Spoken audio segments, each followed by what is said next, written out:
Today we're talking about something that I've heard in the SMITE scene quite a few times lately, and that's the claim that SMITE is growing. I've looked into this topic in the past with the Is SMITE Dying videos, and now we're kind of analyzing the opposite claim because right now the opposite opinion is becoming more common. Before we get deeper into the material here, an important distinction that we have to make.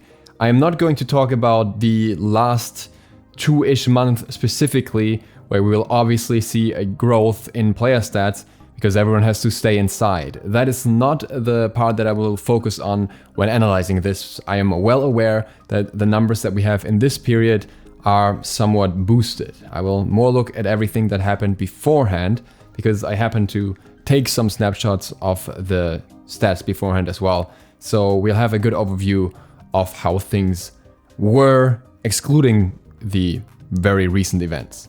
Likewise, this is not going to be feelings based, so I'm not going to talk about how maybe friends of mine have quit or friends came back because they're stuck inside now. This is all just based on the stats that we have.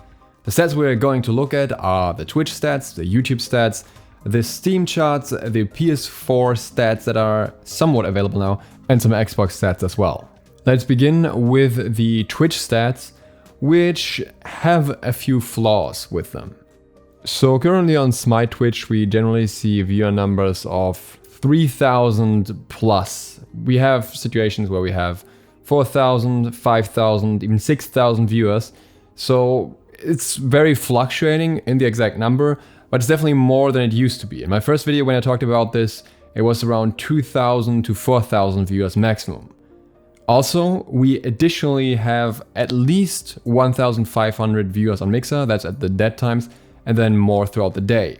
However, we have to keep in mind here that a lot of things have changed since we last looked at Twitch stats. On one hand, the Pro League has returned to Twitch, which already pushes a lot of people over, but more importantly, there is a reward system on the viewer pass, on the SPL pass, that rewards you for watching the SMITE game channel specifically, so there are tons of AFK viewers in that channel at all times. And that obviously skews the numbers quite a lot. In addition to that, at least around the Mulan release, Hi-Rez was also running multiple promotions. They are targeting promotions, I think mostly at League of Legends players, or they have League of Legends streamers coming on to play SMITE, and then some other streamers as well, and they had quite a fair bit of ad budget into that. I don't know how well it worked out because I don't think they did it for Baba Yaga, so I guess it was maybe not that effective. But either way, they did that, and that obviously pushes the Twitch numbers as well, because you have quite a few new people coming in that are watching through other streamers that would normally not play SMITE. If we're comparing the graph from Twitch Tracker here, in terms of the more recent numbers and then 2017, we can see that 2017, despite not having the same reward system, actually had quite a fair bit more viewers at the time. Then afterwards it dropped down because SMITE was streamed on Mixer primarily, or the SPL was, so obviously the numbers are lower. And now it's going back up, but again, you can't really look too much at the last 2 months, and it's also more artificial than it used to be back then. So overall, we still have a relatively low Twitch viewer number, in my opinion, based on what we're seeing here. Yet at the same time, we can't neglect that Hi-Rez has actually taken money into their hands to promote SMITE. That is something we have not seen to that extent for a while, and that may mean that they believe more in a long-term financial, sustainable future of the game than some of us may have expected, because otherwise they wouldn't invest into advertising at this point. And that brings us to the next platform, YouTube. In the last analysis of this topic, I took a deeper dive into various YouTube channels, but I think that's a bit too hard to measure at this point. We have a lot of channels that are peaking, they're at a point where they have mostly fulfilled their reach within the SMITE scene, and then we also have a lot of new channels coming up that get their own level of growth and maybe partially take away from other channels' growth, but also are very hard to weigh against them because they haven't reached peak yet. So I don't really want to do that. But one channel that I want to look at is the official SMITE channel. And the official SMITE channel had a sub loss when I first analyzed this topic. And that actually hasn't changed. If you look at the monthly subscribers gained, then you'll actually see that SMITE is losing subscribers on YouTube rather than gaining in most months, and their total subscribers are also going down. The statistics fizzle out a bit towards the end, but that's because of some changes to the system that don't allow us to look at the numbers as precisely anymore. But you get the idea of where the channel stands. It's not exactly growing right now. And that brings us to some stats that I've gathered myself because you can't find them anywhere else. And that's regarding the player distribution. 1 year ago, when I first discussed this topic, we had 30% of the players on PC, 36% on Xbox One, and 33% on PS4, and then 1% on Switch and 0% on Mac. So those were not 100% accurate numbers. That was just based on my own viewers. That can obviously be skewed in various directions. But I also did a poll along with that to see when those players started playing SMITE, to see if I don't just happen to have a lot of new players that are all from console or something. And I had a very spread out distribution of the starting point. And assuming it wouldn't change all that much if I did it now, I'll probably see more 2017, 2018, a bit of 2019, and then less of 2020. And if we look at the stats that we have now in terms of the console and PC distribution, it's actually almost even. We have PC with 32, Xbox with 33, and PS4 with 32, and only Nintendo Switch here with 2%. The poll number is actually slightly higher than last time. We had 13k votes last time and 16k votes now. Of course, I don't know if that's actually implying any increase or if it's just more people seeing that particular post.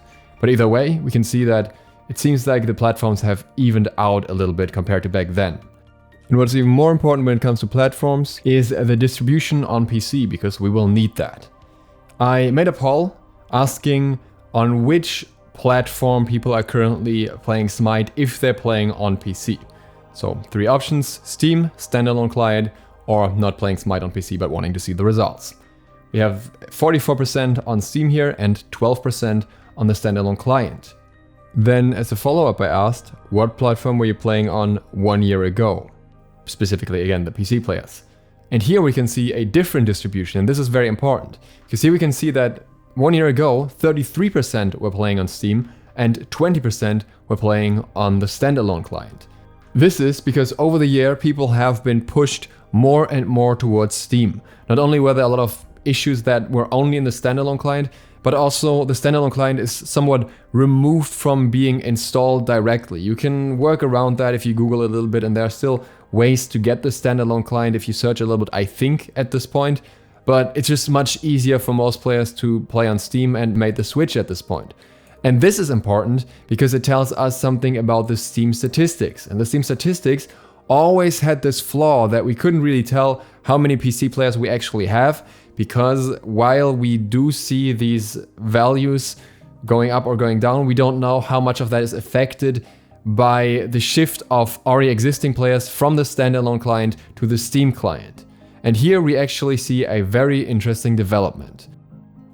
First, a look at the graph here. We can see that, especially around 2016, the stats were significantly higher than they were later at any point really, until very, very recently. Again, we cannot take the most recent stats into consideration because people everywhere are staying at home, so there will be more players active. So what happened in March really doesn't matter to us.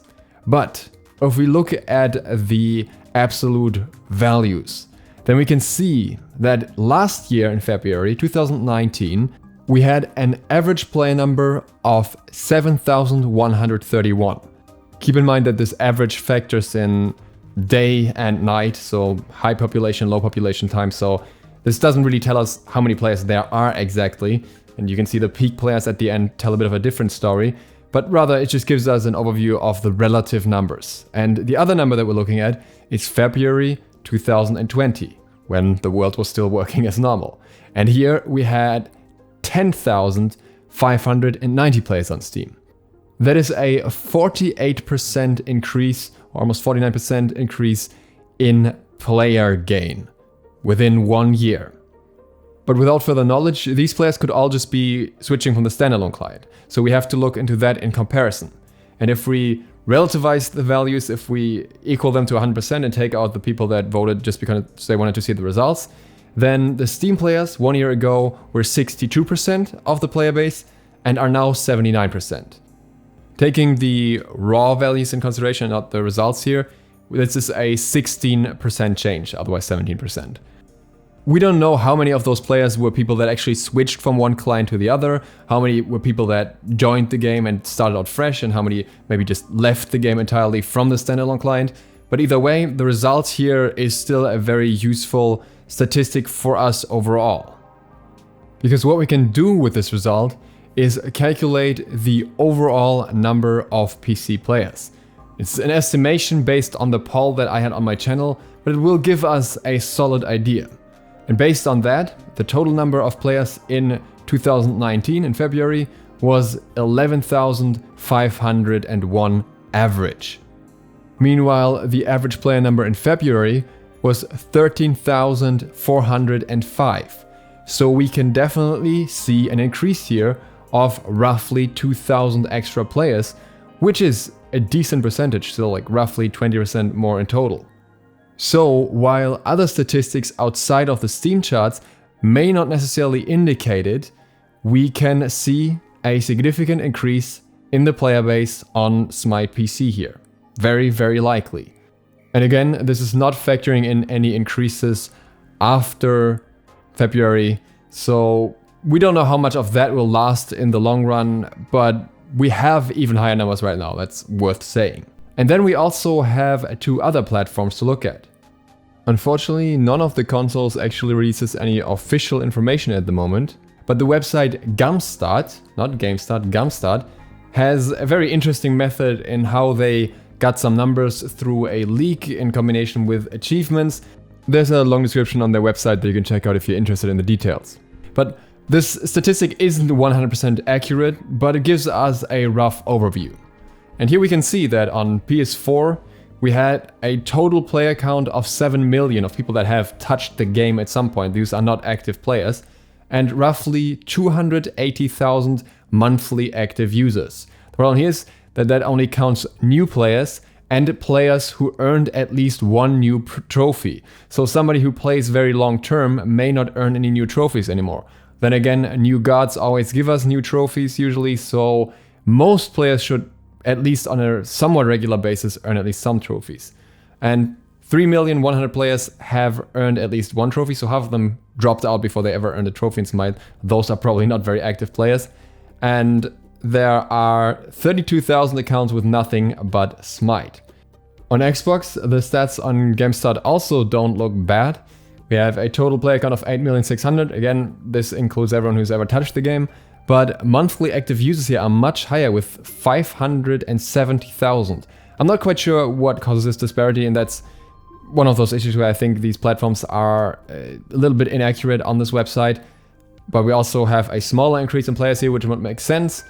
This is the first time that I can conclude that growth across all platforms is the most likely scenario. Previously with PC I was always a bit more skeptical, it looked more like stagnation, whereas the other platforms looked more like they were growing. Except for Switch, but that seems to be just a very small portion of the player base in general. As a bit of speculation, I think the next time we look at these stats, we will most likely see some growth if it's towards next season, because I'm expecting that we'll see an updated conquest map to some degree. I am not sure if all regions will survive that long, and I think Hi-Rez has to survive based on Smite and Paladins for a while, so I think that we'll keep investing into those games, which are doing pretty decently both at the moment, because the next game that they're working on is Rogue Company, and that's in direct competition with Valorant, which is now releasing earlier, so I don't know if that will be a financial success. I personally don't expect it, at least. And that's all the info that we have for today. If you're new to the channel and you enjoyed this and you want to see more Smite information or info videos in general, feel free to click the sub button and maybe the bell so you get notified. And other than that, I hope to see you all for the next one soon. DukeSloth out.